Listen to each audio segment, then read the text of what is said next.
Decide చేయాలి. మీరు list తయారు చేసేసి డిసైడ్ చేయాలి, ఈ బిజినెస్ చేసేసి నేను నా లైఫ్ని చేంజ్ చేస్తాను, ఈ లిస్ట్ని నేను అందరికీ చూపిస్తాను అని చెప్పేసి. If you don't decide it will not work.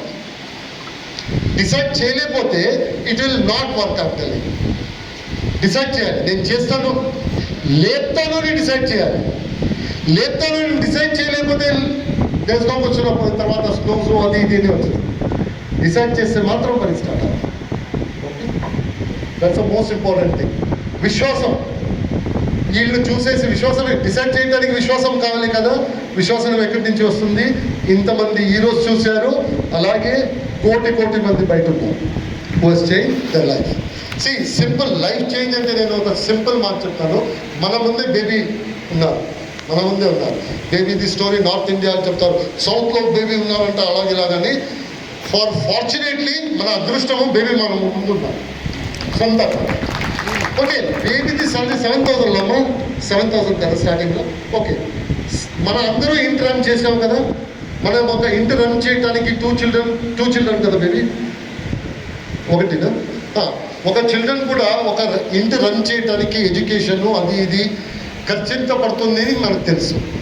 7,000లో rent ఇదన్నీ ఇచ్చేసి ఎలాగ జీవనం నడిచిందో బేబీకి తెలుసు, మనకు ఒక ఐడియా ఉంటుంది.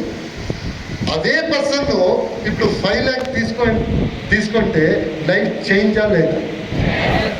దట్స్ అ లైఫ్ చేంజ్ అంటే. That is the life change. Me life అలాగే చేంజ్ అవుతుంది. That is the kind of life change. ఎందుకంటే మనం లైఫ్ చేంజ్ అంటాం, will not imagine life change అంటే ఏంటి, నా లైఫ్ ఎలా చేంజ్ అవుతుందంటే ఇలాగ చేంజ్ అవుతుంది. Maybe may not know 5 lakhs per month ఎలాగ ఖర్చు పెట్టాలి అని చెప్పేసి. ఇస్తావా? ఓకే, కూర్చోండి. So that's how the life changes. Belief ఉండాలి. Dreams I told big learning is should not quit this business. ఏదైనా పని ఫస్ట్ టైం చూడనప్పుడు బాగుంటుంది. ఇలా చేస్తారు, ఎంత ప్రొడక్ట్స్ ఉన్నాయి, జ్ఞాపకం పెట్టుకుంటారు, మార్కెటింగ్ ప్లాన్ అంట, అదంట ఇదంట, స్టేజ్లో 1 hour మాట్లాడతారు, ఎలాగా అంటారు. మనం ఈ పనిని 10 years నుంచి చేస్తున్నాం. మీరు ఫస్ట్ టైం చూస్తున్నారు. ఫస్ట్ టైం ఏదైనా పని చూస్తే అనుకుంటుంది ఎలాగా అని చెప్పేసి. ఆ పని మీరు నేర్చుకుంటే ఈజీ అయిపోతుంది. ఏ పని గురించి మనకు తెలీదో ఆ పని గురించి యోచన చేస్తే, లేకపోతే ఎవరైనా చేస్తున్నప్పుడు చూస్తే ఓ ఇంత కష్టం ఉంటుంది. కార్ డ్రైవింగ్ ఎవరో చేస్తుంటారు, నాకు కార్ డ్రైవింగ్ రాదు.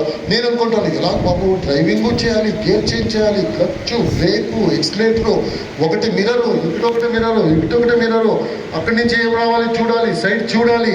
తరువాత ఇండియాలో ఆ ముందెళ్తున్నాడు కదా, అతని కోసమో ఆలోచన చేయాలి, అతను ఏం చేస్తాడు అని చెప్పేసి. ఇంత పని ఒక అతను చేయడానికి అవుతుందో లేదో, నేను 100% I will not be able to drive అని ఫీలింగ్ వస్తుంది. ఎందుకంటే మనకి డ్రైవింగ్ తెలియదు. ఒక బాడీ నేర్చుకున్న తర్వాత ఈజీగా చేసుకుని వెళ్ళిపోవచ్చు. That is how it is. So ఈ బిజినెస్ అలాగే కష్టం లేదు. కష్టం ఎలాగ అవుతుంది? ఇప్పుడు నేను కూర్చున్నాను, నా ఫ్రెండ్ కూర్చున్నాడు. అతను ఏమంటున్నాడు, నా బిజినెస్ 5,000 rupees వచ్చింది, next commission next month 10,000 rupees వస్తుంది, నెక్స్ట్ 4 monthsలో 30,000 rupees వస్తుంది అని అతను లెక్కాచారం ఇస్తున్నాడు. నేను యోచన చేస్తున్నాను, ఎలా బాబు ఇది, నేను ఎందుకు అలాగే యోచన చేస్తున్నాను? నేను ఈ బిజినెస్ని నేర్చుకోలేదు. అతను మంచిగా నేర్చుకున్నాడు, అతను క్యాల్కులేషన్ ఇచ్చేస్తాడు. అలాగే ఈ బిజినెస్ని నేర్చుకోండి. This is the easiest business. ఇది కష్టం అని చెప్పేసి డోంట్ స్టాప్. కష్టం లేదు ఇది. How can it be? ఇప్పుడు రష్మితకి ఈజీ, నాకు కష్టం ఎలాగా? సేమ్. రష్మిత నేర్చుకుంటుంది, నేను నేర్చుకోలేదు. సేమ్ బిజినెస్, సేమ్ ప్రొడక్ట్ అదే, మార్కెటింగ్ ప్లాన్ అదే, అంతా సేమ్. కొన్ని మందికి ఈజీ, కొన్ని మందికి కష్టం ఎందుకు? సపోజ్ నేను ఒక ఎగ్జాంపుల్, ఒక క్లాస్ ఉంటుంది, 30 students ఉంటారు. ఒకే లెక్చర్ వచ్చేసి నేర్పిస్తాం అతను, అందరూ ఎగ్జామ్కి వెళ్తారు. ఎగ్జామ్ నుంచి బయట వచ్చినప్పుడు కొన్ని మంది ఏం చెప్తారు, చాలా ఈజీ పేపర్ అంటారు. కొన్ని మంది ఏం చెప్తారు, చాలా డిఫికల్ట్ పేపర్ అంటారు. ఎలాగా? నేర్పించింది ఒకటే, అతనే, కోర్స్ ఒకటే, అంతా ఒకటే. ఒక అతనికి కష్టం అవుతుంది, ఒక అతనికి ఈజీ ఎందుకంటే ఎవరు ఈజీ అని చెప్తారో వాళ్ళు నేర్చుకుంటారు, చదివిగా. ఎవరు కష్టమని చెప్తున్నాడో అతను చదువు లేదు, అందుకే కష్టమని కనిపిస్తుంది. It is business is the same. నేర్చుకోండి, ఈజీగా ఉంటుంది. ఓకే, ఈ బిజినెస్లో డబ్బు సంపాదించాలంటే ఈ బిజినెస్ని నేర్చుకోవాలి. It is not about what I know. నాకు ఈ బిజినెస్ గురించి ఏం తెలిసి దట్ ఈస్ నాట్ ఇంపార్టెంట్. నాకు కొన్ని మంది చెప్తారు హోమ్ మీటింగ్గా చేస్తాను, ప్రొడక్ట్ గురించి అంత తెలుసు, మార్కెటింగ్ ప్లాన్ అంత తెలుసు, కంపెనీ అంత తెలుసు. అంత తెలిస్తే ప్రయోజనం లేదు. అది ఏం అతనికి తెలుసు, అతన్ని ఫీల్డ్లో వాడితే మాత్రం ప్రయోజనం. So it is not that నాకు ఏం తెలుసు, మీకు ఏం తెలుసు ఆ నాలెడ్జ్ కూడా మీరు ఏం చేస్తారో that is very important. Okay, I just take to this. మీరు వెస్టేజ్ బిజినెస్ చేయాలి. మీరు వెస్టేజ్ బిజినెస్ చేయాలి. వెస్టేజ్ బిజినెస్ అంటే వాడాలి, ప్రొడక్ట్ గురించి మాట్లాడాలి, రిక్రూట్మెంట్ చేయాలి. ఈ 3 విషయం చేస్తే మాత్రం మీరు బిజినెస్ చేస్తున్నారు. ఓకే, లేకపోతే నేను వాడతాను షేర్ చేయట్లేదు అంటే బిజినెస్ కాదు. ఈ 3 విషయం చేస్తే మాత్రం మీరు బిజినెస్ చేస్తున్నారు. బిజినెస్ చేస్తే మీరు డెఫినెట్లీ డబ్బు సంపాదిస్తున్నారు. ఇది నా బిజినెస్, నేనే చేయాలి. ఇది నా బిజినెస్, నేనే చేయాలి. నేనే చేయాలంటే నేను నేర్చుకోవాలి. ఇది బిజినెస్, నేను డబ్బు సంపాదించాలంటే ఈ బిజినెస్ చేయాలి. ఈ బిజినెస్ చేయాలంటే నేను నేర్చుకోవాలి. డిపెండెన్సీ ఉండకూడదు. డిపెండెన్సీ సిద్ధార్థ్ గారు చెప్పారు కదా, నువ్వు చూడు, నేర్చుకో, నువ్వే చేసుకోలేదు. అప్పుడు నువ్వు డబ్బు సంపాదించవచ్చు. Important points is purpose. నేను ఏదైనా పర్పస్ కోసం వచ్చాను ఈ బిజినెస్. ఏం పర్పస్? నేను ప్రాబ్లం స్ట్రక్చర్లో ఉన్నప్పుడు నా ఫ్యామిలీ డబ్బు కోసం అటు వెళ్ళకూడదు అనే పర్పస్లో వచ్చాను. నా దగ్గర డబ్బు ఉండాలి. మీరందరిది మీరెందుకు ఈ బిజినెస్ చేస్తున్నారో ఆ పర్పస్ క్లియర్ ఉండాలి. Okay, this is done. Okay, this is also done. ఇప్పుడు ఫైనలీ ఈ బిజినెస్లో ఎవరు సక్సెస్ఫుల్ అవుతారు? ఓన్లీ ఎవరు స్టేజ్లో ఉన్నారో వాళ్ళే సక్సెస్ఫుల్ అవుతారో, మనలాగా అక్కడ కింద కూర్చున్నామో మనం సక్సెస్ఫుల్ అవుతావా? ఎవరు వెస్టేజ్ బిజినెస్లో ఎవరు సక్సెస్ఫుల్ అవుతారు? ఒక క్వశ్చన్. ఆ క్వశ్చన్ నేను ఆన్సర్ చేస్తాను.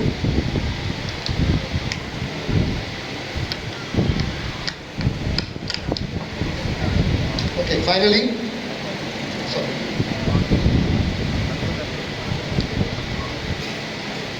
ఈ సంత ఉంటుంది కదా, జాతర. ఈ జాతరలో ఒక బెలూన్ అమ్ముతాడు.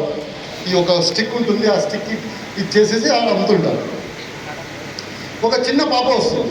చిన్న పాప వచ్చేసి బెలూన్ అంకుల్ దగ్గర అడుగుతుంది, అంకుల్ అంకుల్ ఆ రెడ్ బెలూన్ని కట్ చేస్తే ఆకాశానికి వెళ్ళిపోతుందా, పైన వరకు వెళ్ళిపోతున్నారు? అతనంటే అవునమ్మా, రెడ్ బెలూన్ని కట్ చేస్తే పైన వరకు వెళ్ళిపోతుంది ఆకాశంలో. ఆ వైట్ బెలూన్ని కట్ చేస్తేనూ ఆకాశం వెళ్ళిపోతున్నాను.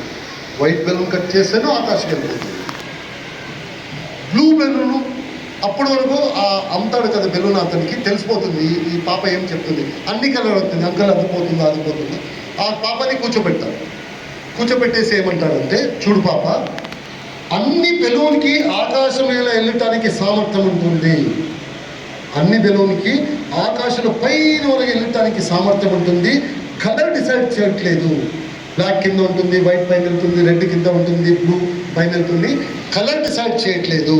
అన్ని బెలూన్కి సామర్థ్యం ఉంటుంది ఆకాశ పైన వెళ్ళటానికి. అలాగే మన అందరికీ సక్సెస్ఫుల్ అవడానికి సామర్థ్యం ఉంటుంది. భగవంతుడు ఇచ్చి పంపిస్తాడు. భగవంతుడు శ్రీనివాస్ గారికి ఎక్కువ, రైతులు గారికి ఎక్కువ, నాకు తక్కువ, రవికి తక్కువ, అలా కాదు. అందరికీ సామర్థ్యం ఇచ్చేసి పంపిస్తాడు. ఈక్వల్ సామర్థ్యం. వారి గారికి అదే సామర్థ్యము, మనకు అదే సామర్థ్యం. సిద్ధార్థ్ గారికి అదే సామర్థ్యము, మనకు అదే సామర్థ్యం. శ్రీనివాస్ గారికి అదే సామర్థ్యము, మనకు అదే సామర్థ్యం. ఈక్వల్ సామర్థ్యం ఇచ్చేసి పంపిస్తాడు. నాకు ఎడ్యుకేషన్ లేదు, ఎడ్యుకేషన్ ఉంది, నేను హౌస్ వైఫ్ కాదు, నేను సీనియర్ సిటిజన్, నేను స్టూడెంట్, అది డిసైడ్ చేయట్లేదు. సామర్థ్యం అందరికీ ఉంటుంది. భగవంతుడు ఇచ్చి పంపిస్తాడు. ఇప్పుడు బెలూన్ అతను స్టోరీ చూస్తే ఈ పాప కొద్దిగా కన్ఫ్యూజ్ అవుతుంది. ఎందుకు కన్ఫ్యూజ్ అవుతుందంటే, ఈ బకెట్లో కొన్ని బెలూన్లు ఉన్నాయి. ఈ బకెట్లో బెలూన్ చూసేసి కన్ఫ్యూజ్ అవుతుంది. ఆ పాప అడుగుతుంది, అంకుల్ మీరేం చెప్పారు? అన్ని బెలూన్కి సామర్థ్యం ఉంది పైన వెళ్ళటానికి, కలర్ డిసైడ్ చేయట్లేదు అని చెప్పారా లేదా అంట. చెప్పాను పాప. సో ఈ బెలూన్లో ఏం చేస్తుంది ఇక్కడ సామర్థ్యం ఉంటే? అప్పుడు బెలూన్ అతను ఏమంటారంటే, చూడు పాప, బెలూను పైన ఆకాశంలోకి వెళ్తుందో బకెట్లో ఉంటుందో ఏం డిసైడ్ చేస్తుందంటే బెలూన్ లోపల ఏముంది అది డిసైడ్ చేస్తుంది. అలాగే అందరికీ సామర్థ్యం ఉన్నప్పుడు నేను సక్సెస్ఫుల్ అవుతానా లేదా ఏం డిసైడ్ చేస్తుందంటే నాకు సక్సెస్కి ఆకలి ఎంత ఉంది అది డిసైడ్ చేస్తుంది. All the best.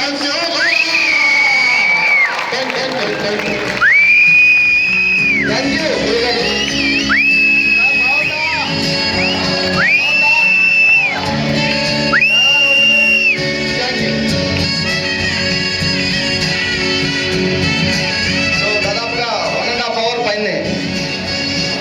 తెలుగు నేర్చుకొని మనందరికీ అర్థం కావాలని, అవునా కాదా గురుగా? సార్ తెలుగు ఎందుకు, నాకు వచ్చిన లాంగ్వేజ్లో నేను చెప్పి వెళ్ళిపోవచ్చు అంటే వెళ్ళిపోవచ్చు ఈజీగా.